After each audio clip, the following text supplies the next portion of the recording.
में जो जीव जाता है जलता रहता है। यद्यपि इतने समुद्र नदी आदि हैं, वो जल नहीं पी सकता, कितने वृक्षों में फल है, फल नहीं खा सकता, कितना भोजन दुकानों में है, वो एक चख नहीं सकता, खा नहीं सकता, वो भूखा प्यासा चिल्लाता रहता है। जब कोई ऐसा पापात्मा, मलिन, अपवित्र शरीरधारी और ईश्वर का इशारा होता है, उसके कर्म बिगड़े हुए जो सामने शरीरधारी आया, तो इशारे पर फिर उसके शरीर में पहुंचता है, फिर उसको जो जल आदि मिलता है उससे वो तृप्त होता है। मनुष्य का कोई बुरा कर्म का जो भोग आता है तभी इनका संयोग होता है।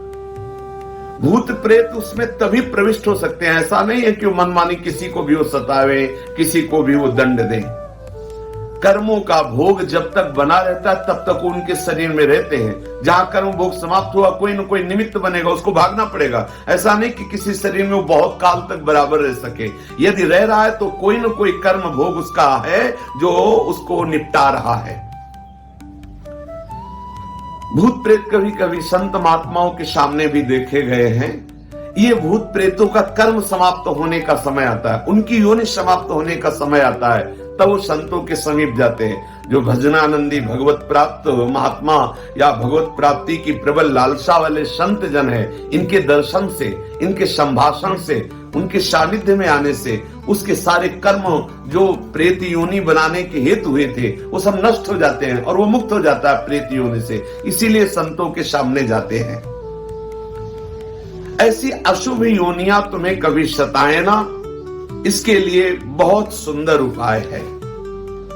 शास्त्र वेत्ता महापुरुष कहते हैं कि पहली बात तो जैसे वृक्षों में है कोई कील गड़ी हो, तो यदि आप भगवत शरणागत हैं, गले में कंठी है, तिलक लगाए हुए, नाम जप कर रहे, तो अगर उस वृक्ष से कील उखाड़ेंगे तो वो आपके ऊपर कोई आक्रमण प्रेत योनि नहीं करेगी। हो सकता है वो कील किसी ने प्रेत को वहां अभिमंत्रित करके कील दिया हो और आपने इसे खिलवाड़ में कील निकाल दिया, संयोग आपका कर्म संयोग बना, तो वो फिर आपके ऊपर। या कोई बोतल जैसे है वो जमीन में गड़ी हुई है, उसमें प्रेत आत्मा को कील दिया गया किसी तांत्रिक ने, वो आपके द्वारा निकाली गई या फोड़ी गई तो आपके ऊपर हावी हो जाएगा। ऐसा होने पर भी यदि आप गले में कंठी धारण किए हैं, नाम जप कर रहे हैं, तो ये भयानक प्रेत योनि आपका स्पर्श नहीं कर सकती, प्रकट भले हो जाए, उसकी इतनी सामर्थ्य नहीं कि वो आपका स्पर्श कर सके।